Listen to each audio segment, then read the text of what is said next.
Isang malutong na sampal ang dumapo sa pisngi ni Leilani.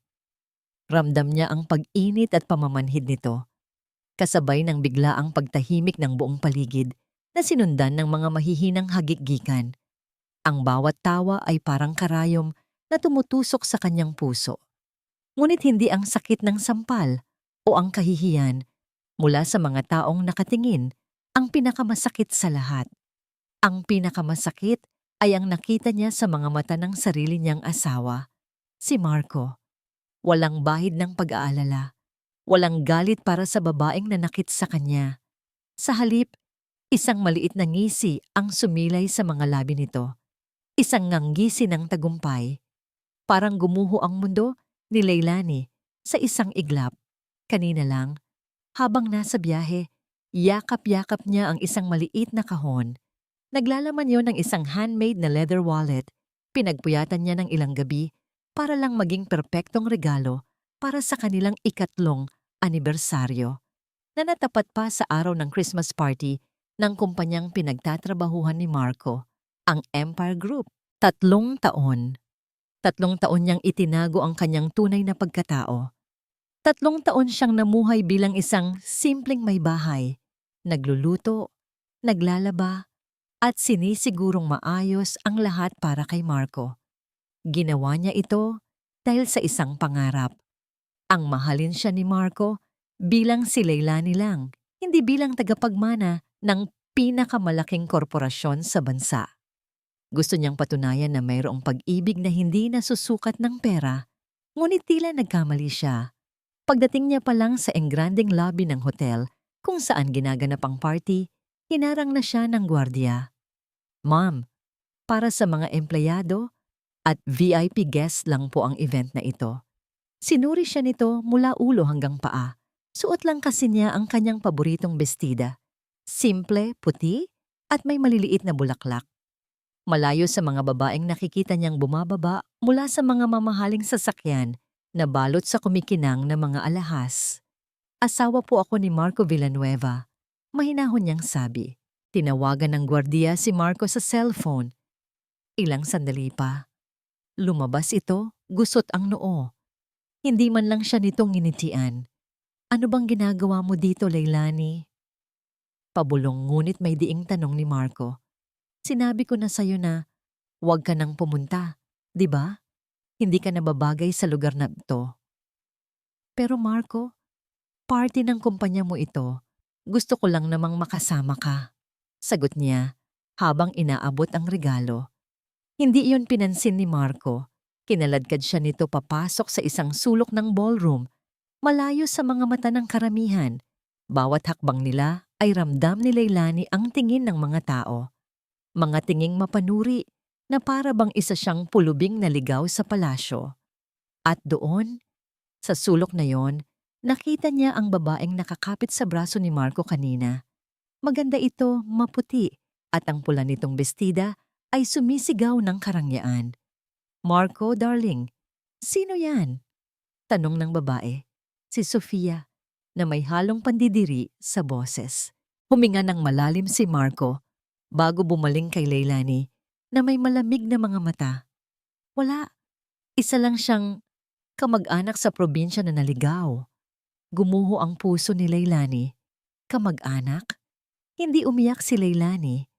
Ang mga luhang nagbabadya ay biglang natuyo nang masilayan niya ang kanyang ama, si Don Alejandro Valderrama, na papasok sa San Hatching, napapaligiran ng mga board members. Nakita siya nito. Isang saglit na pagtama ng kanilang mga mata ang nagsabi ng lahat. Sa isang iglap, ang sakit ay napalitan ng isang bagay na mas malakas. Pagpapasya. Dahan-dahan niyang itinaas ang kanyang ulo.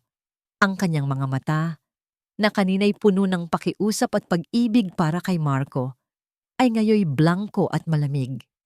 "Leilani, saan ka pupunta? Huwag kang gumawa ng eksena dito." Narinig niyang sita ni Marco, na tila nag-aalala na sa atensyong nakukuha nila. Hindi siya lumingon. Nilagpasan niya si Marco at ang gulat na si Sofia na para bang hangin lang sila. Dere-diretso siyang naglakad, hindi pa balik sa labasan. kundi papunta sa kabilang dulo ng ballroom kung saan may isang pinto na may nakasulat na VIP Lounge for Valderrama Family Only. Ang parehong mga gwardiya na humarang sa kanya kanina ay mabilis na humarang ulit sa kanyang daan. "Ma'am, bawal po dyan." Ngunit bago pa man sila makagalaw, isang pamilyar na boses ang narinig ni Leilani. "Pabayaan ninyo siya. Kasama ko siya.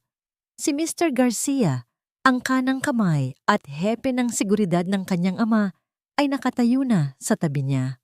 Ang mga gwardiya ay biglang namutla at nagkanya-kanyang yuko. Binuksan ni Mr. Garcia ang pinto para sa kanya.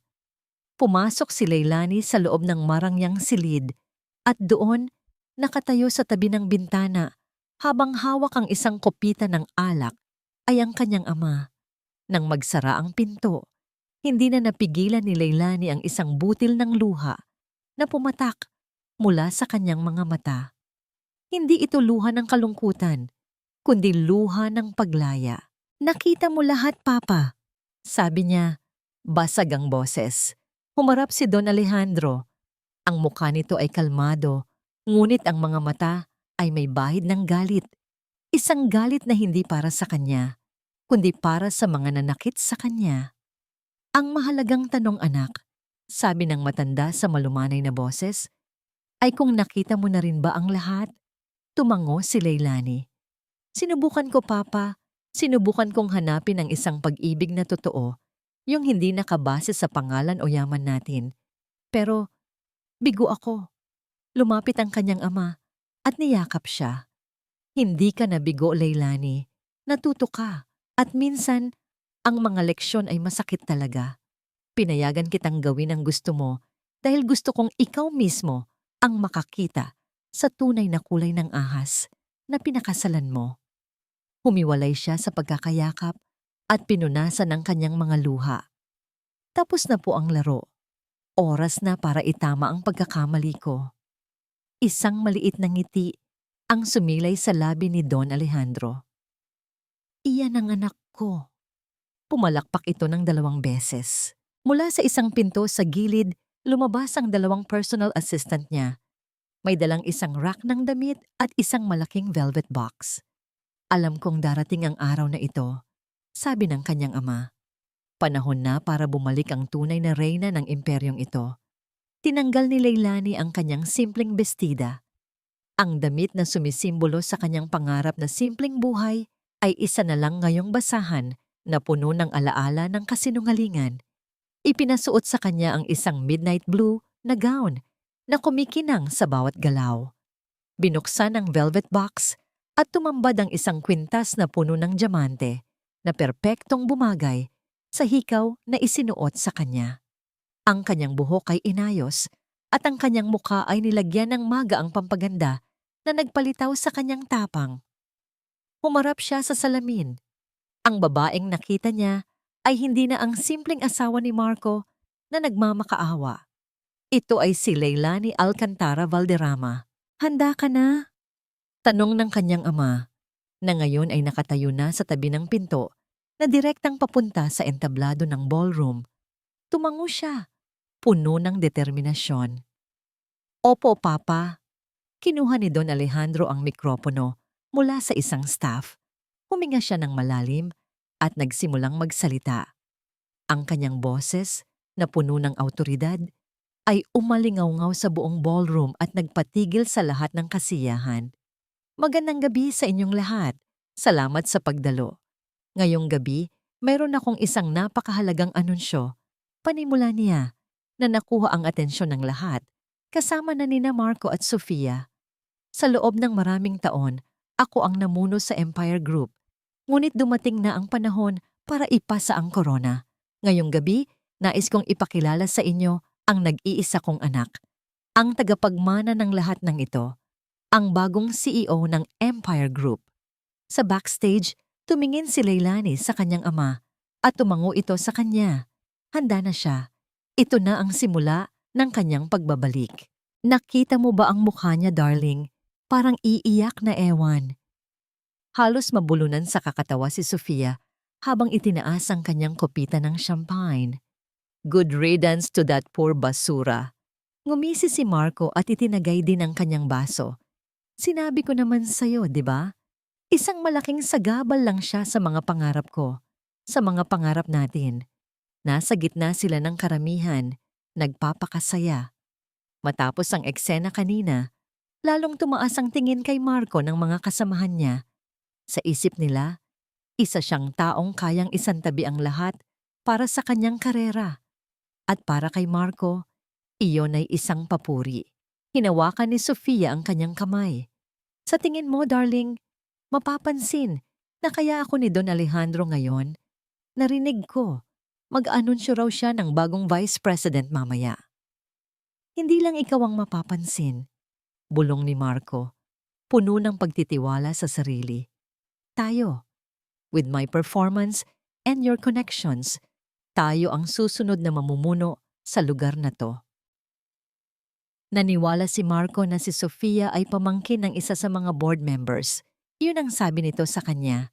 At iyon, kasama ng talino at kasipagan niya, ang magiging susi niya para umangat sa buhay. Malapit na.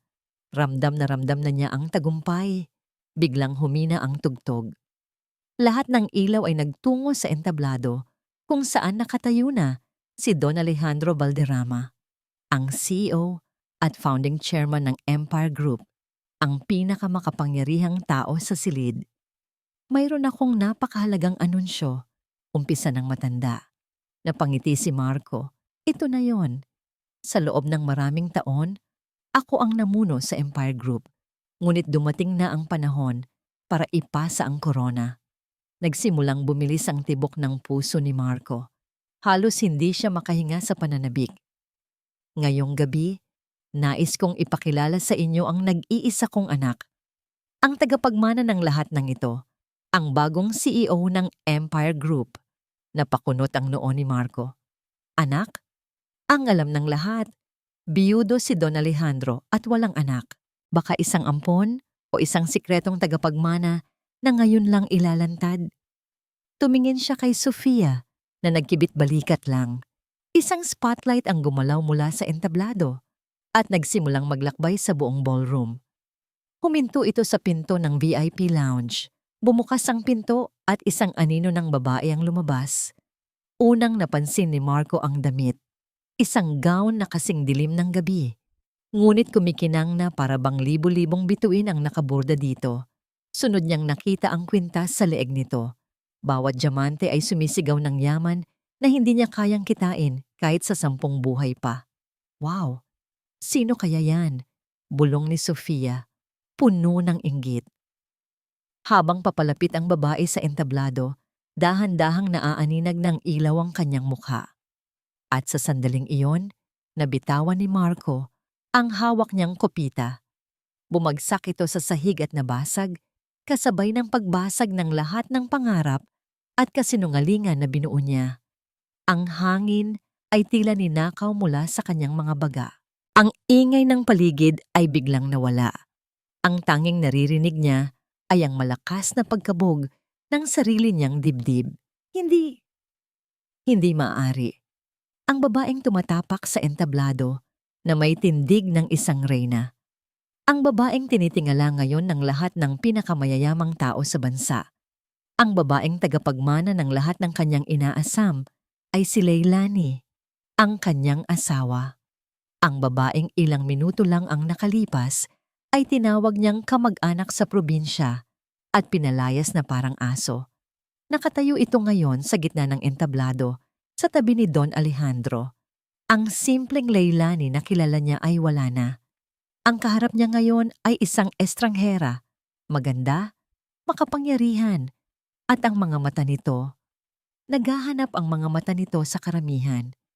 At nang magtama ang kanilang paningin, naramdaman ni Marco ang isang matinding lamig na bumalot sa kanyang buong pagkatao. Walang pag-ibig, walang sakit. Ang nakita niya sa mga mata ni Leilani ay isang bagay na mas nakakatakot. Paghatol. Kinuha ni Leilani ang mikropono mula sa kanyang ama. Ang buong silid ay naghihintay sa kanyang unang salita bilang bagong CEO. Ngunit ang kanyang mga mata ay nanatiling nakatitig kay Marco. Isang maliit at mapanuyang na ngiti ang gumuhit sa kanyang mga labi. "Kumusta, mahal kong asawa?" Ang boses niya, pinalakas ng sound system, ay umalingaw-ngaw sa bawat sulok ng ballroom. "Nagulat ka ba?" Ang tanong ni Leilani ay parang isang dagundong na yumanig sa buong mundo ni Marco. "Nagulat ka ba?" Hindi siya makasagot. Ang dila niya ay parang nakabuhol. Ang mga bulungan sa paligid ay unti-unting lumalakas, nagiging parang bubuyog na umuugong sa kanyang tainga. Ang mga mukha ng kanyang mga katrabaho, na kanina lang ay puno ng paghanga, ay ngayoy puno ng pagkutya at hindi makapaniwalang tingin. Naramdaman niya ang paghigpit ng hawak ni Sofia sa kanyang braso.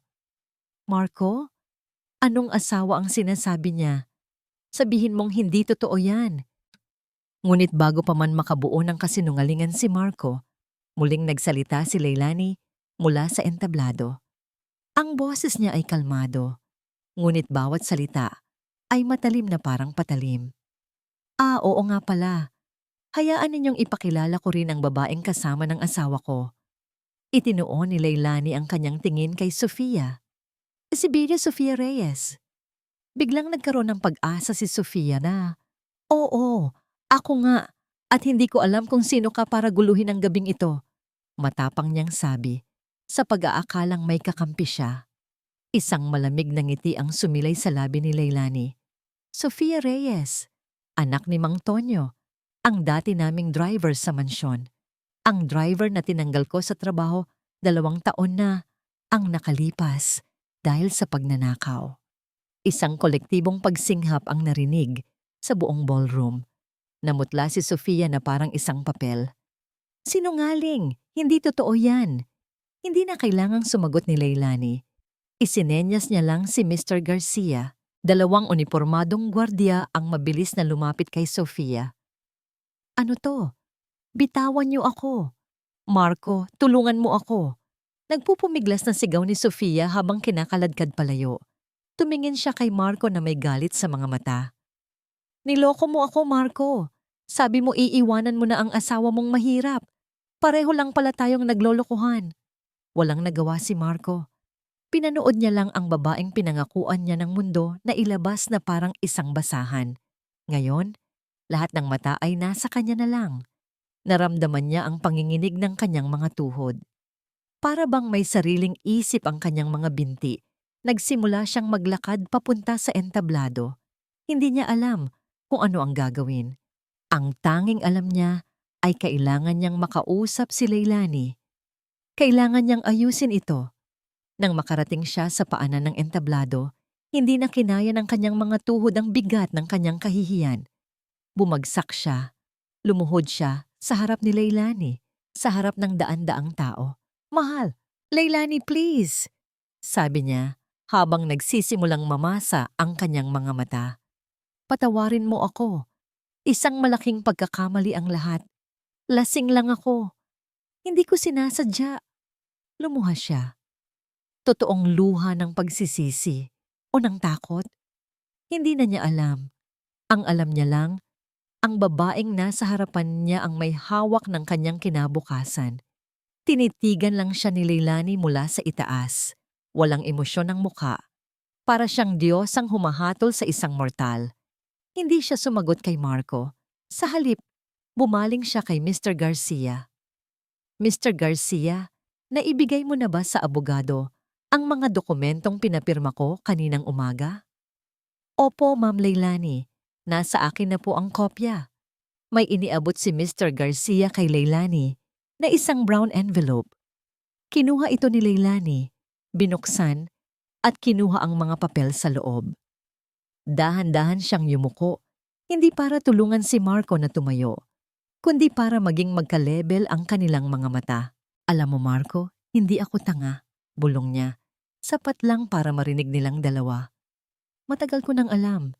Hinihintay ko lang ang tamang panahon para kumpirmahin kung gaano kabulok ang pagkatao mo." At pagkatapos, sa harap ng lahat, binitiwan niya ang mga papel. Dahan-dahan itong nahulog na parang mga dahon sa taglagas at lumapag sa paanan ni Marco. Annulment papers. Nakapirma na siya. Pirmahan mo na lang, malamig niyang sabi.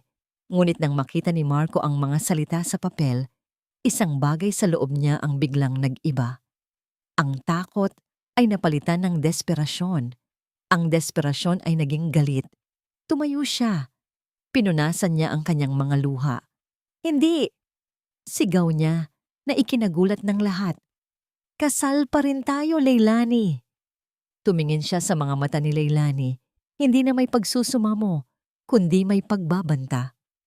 At hindi ako pipirma hanggat hindi ko nakukuha ang nararapat para sa akin.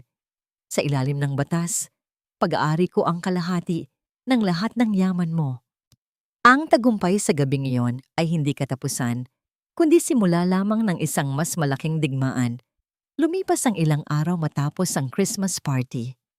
Ang iskandalong naganap ay naging usap-usapan sa buong mundo ng negosyo. Ngunit para kay Leilani, iyon ay ingay lamang sa labas. Ang tunay na laban ay nagsisimula pa lang sa loob ng mga pader ng Empire Group. Nakaupo siya ngayon sa opisina ng kanyang ama. Ang malaking mesa na gawa sa mahogany, ang leather na upuan, ang malawak na tanawin ng buong syudad mula sa salaming pader. Lahat ng ito ay simbolo ng kapangyarihan na dati niyang tinatakbuhan. Ngayon, kailangan niya itong angkinin.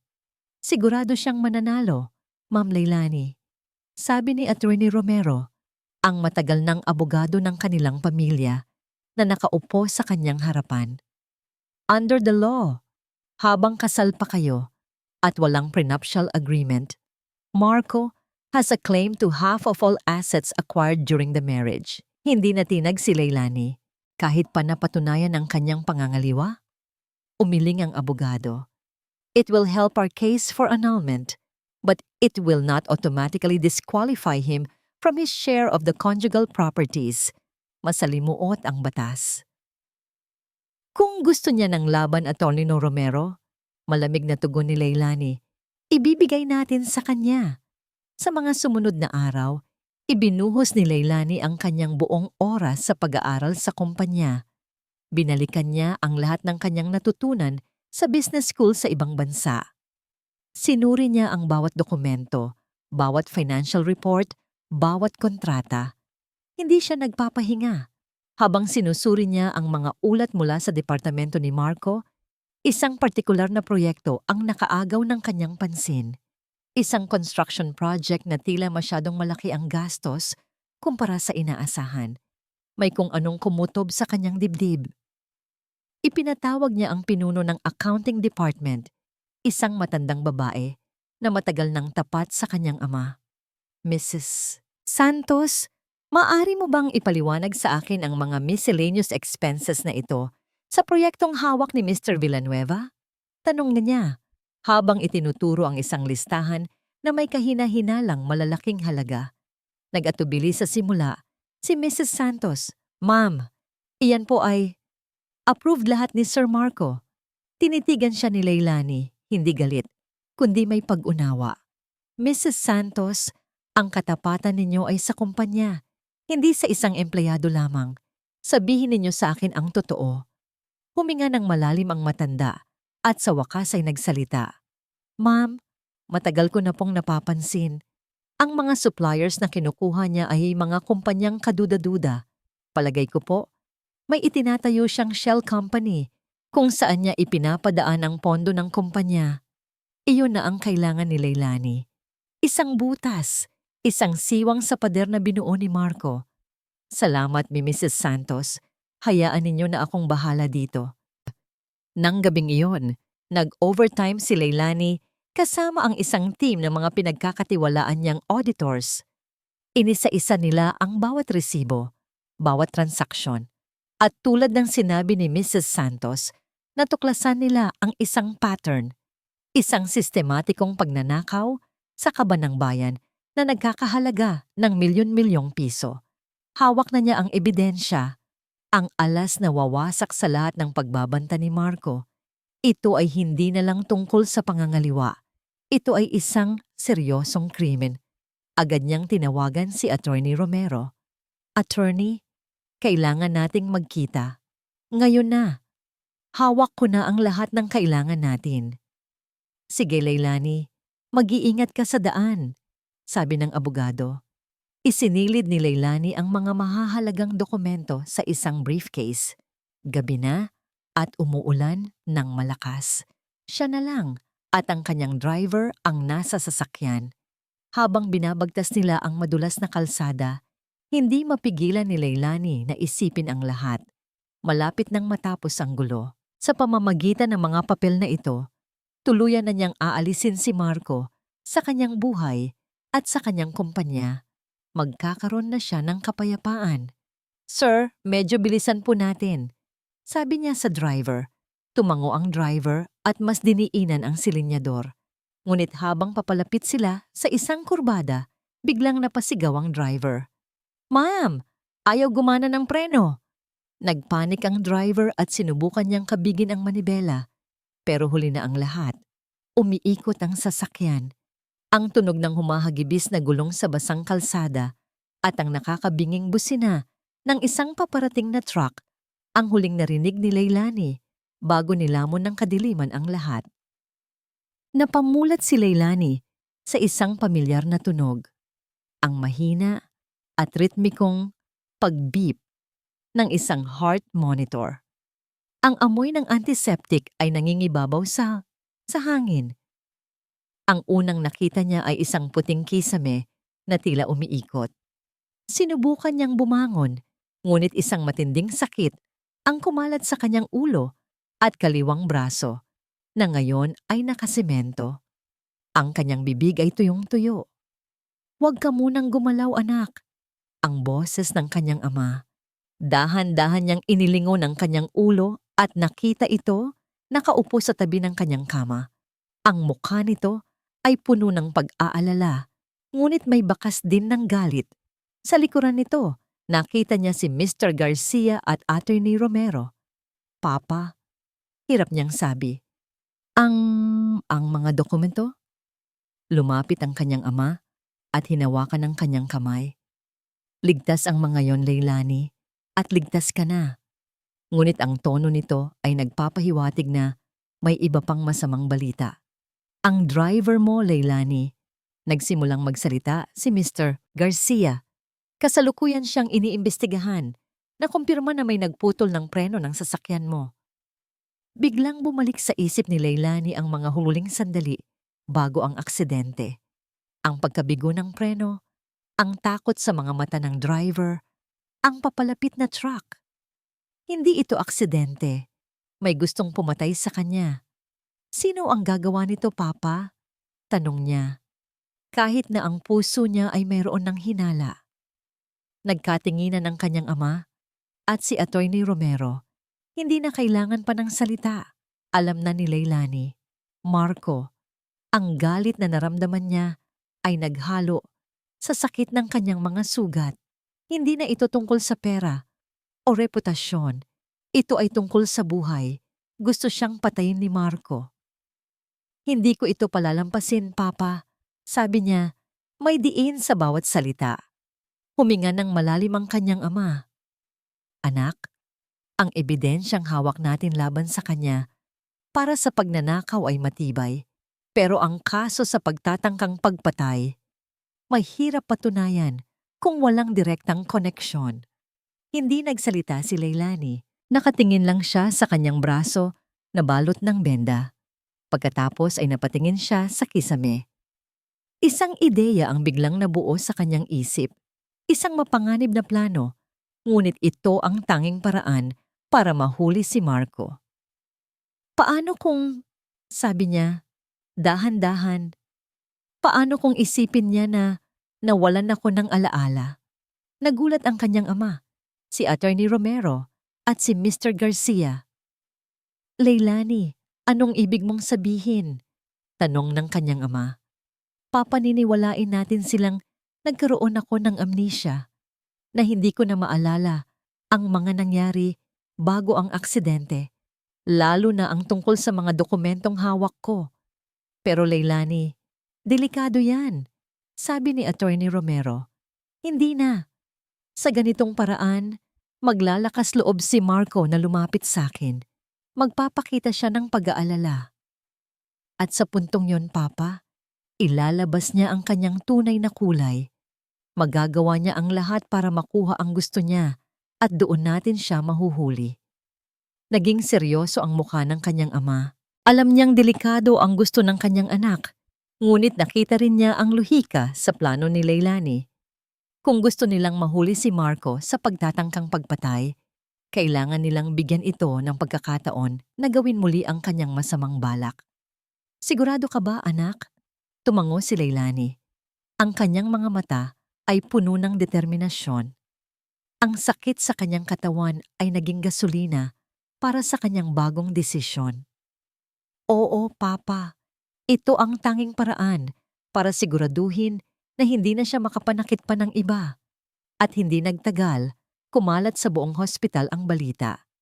Si Leilani Valderrama, ang bagong CEO ng Empire Group, ay nagkaroon ng malubhang aksidente at nawalan ng alaala. Hindi niya maalala ang nangyari sa Christmas party. Hindi niya maalala ang tungkol sa mga dokumento ng pagnanakaw. Sa kanyang silid sa ospital, habang nakapikit ang kanyang mga mata, narinig ni Leilani ang pagbukas ng pinto. Isang pamilyar na boses ang bumulong, puno ng pag-aalala na parang totoo. Leilani, mahal ko, nandito na ako. Si Marco. Naramdaman niya ang malamig nitong kamay na humawak sa kanya. Sa loob-loob niya, nagtago siya ng isang ngisi. Ang lason ay nagsimulang gumapang. Ang mga araw sa ospital ay isang pagsubok sa pagtitiis at pagganap para kay Leilani. Sa bawat pagbisita ni Marco, kailangan niyang panatilihin ang kanyang maskara ng pagkalimot, ang blangkong tingin, ang pilit na ngiti, ang kunwari ay pagkabigla. Kapag sinasabi nito ang kanilang magandang nakaraan. Ngunit sa likod ng mga mata niyang tila walang malay, bawat salita at galaw ni Marco ay maingat niyang sinusuri. Narinig niya kung paano ito nagkunwari na nag-aalala, nagdadala ng mga bulaklak at nagbabasa pa nga ng libro sa kanya. Ngunit sa tuwing aalis ito, palagi niyang napapansin ang mga mata ni Marco na gumagala sa kanyang silid, tila may hinahanap. Ang kanyang cellphone, ang kanyang bag, ang mga papeles. Ilang beses din niya itong nahuli na sinusubukang buksan ang kanyang aparador at tingnan ang ilalim ng kanyang unan. Ang pag-aakalang nawalan siya ng alaala ay nagbigay ng lakas loob kay Marco na gawin ang kanyang balak. Ang lahat ay nakatala. Isang linggo matapos ang aksidente, dumating ang araw na pinakahihintay ni Leilani. Ang araw ng board meeting, ang araw na aakoin ni Marco ang kumpanya sa pag-aakalang wala siyang laban. Maaga pa lang, bago pa man dumating si Marco, ay inilabas na niya ang lahat ng mga kagamitan niya sa pag-record mula sa silid ng ospital. Bumalik siya sa mansyon ng Valderrama kung saan naghihintay na ang kanyang ama at si Attorney Romero. Leilani, sigurado ka ba dito? Maaari pa tayong magbago ng plano? Sabi ng kanyang ama na halata ang pag-aalala. Ngumiti si Leilani, isang tunay na ngiti na punong-puno ng tapang. Opo, Papa. Ngayon na ang panahon. Nakasuot muli siya ng isang itim na power suit. Perpektong tinahi sa kanyang figura.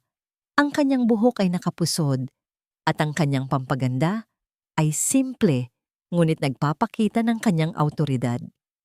Hindi na siya ang babaeng nasaktan at nagtago sa likod ng pagiging simpleng may bahay. Siya ang CEO. Sa boardroom, ang tensyon ay parang kumot na bumabalot sa lahat. Nakaupo si Marco sa ulo ng mesa. May ngisi ng tagumpay sa kanyang mga labi. Alam niya na darating ang araw na ito. Ang nawalan ng alaala niyang asawa ay hindi makakalahok. Ang kanyang ama na may sakit ay hindi makakakontra. Ito na ang kanyang pagkakataon. Mga Ginoo at ginang, sabi ni Marco, puno ng pagmamay-ari. Sa kasamaang palad, Si Leilani ay patuloy na nagpapagaling mula sa kanyang aksidente. Base sa medical assessment, nawalan siya ng kakayahan na pamahalaan ang kumpanya sa kasalukuyan. Kaya naman, bilang kanyang legal na asawa, ako ang aakuin ng responsibilidad na ito. Ilang board members ang nagbulungan, ngunit walang kumontra. Hawak na ni Marco ang boto ng karamihan, gamit ang iba't ibang pananakot at pangako. Kung walang tutol, patuloy ni Marco, ako ang magiging acting CEO. Bago pa man matapos ang kanyang pangungusap, biglang bumukas ang malaking pinto ng boardroom. Lahat ng mata ay napatingin doon, at doon nakatayo si Leilani. Ang kanyang mata ay nakatingin ng diretso kay Marco. Walang bakas ng sugat, walang bakas ng amnesia. Ang bawat hakbang niya habang papalapit sa mesa ay puno ng kapangyarihan. Nanlaki ang mga mata ni Marco. Namutla ang kanyang mukha para siyang nakakita ng multo. Leilani? Paano? Nauutal siya. Isang matamis ngunit nakakakilabot ng ngiti ang sumilay sa labi ni Leilani. Bakit, mahal kong asawa? Nagulat ka ba na hindi namatay ang biktima mo? Biglang bumukas ang mga pinto sa likod niya at pumasok ang ilang unipormadong pulis, kasama si Attorney Romero at Don Alejandro. Marco Villanueva, sabi ng pulis, aresto ka sa kasong pagnanakaw ng pondo ng kumpanya at pagtatangkang pagpatay. Hinarap ni Leilani si Marco. Hindi ko lang inirecord ang bawat pagtatangka mo na hanapin ang mga dokumento sa ospital, Marco. Nirecord ko rin ang pag-uusap mo kay Sofia kung saan mo inamin na ikaw ang nagputol ng preno ng sasakyan ko. Ang tape recorder na nakakabit sa mikropono ng mesa ay biglang naglabas ng boses ni Marco. Oh, ako ang nagputol ng preno. Akala ko, mawawala na siya sa daan ko. Pero lintik lang ang walang ganti. Hindi pa rin tapos ang laban. Nanginig si Marco. Bumagsak muli siya sa upuan. Ang lahat ng kulay ay nawala sa kanyang mukha. Wala na siyang kawala. Maniwala ka, Marco, sabi ni Leilani. Ang boses ay kalmado, ngunit may hatid na matinding paghatol. Ang impyerno sa lupa ay naghihintay sa'yo. Lumapit ang mga pulis at pinusasan si Marco. Walang nagawa ang kanyang pagpupumiglas.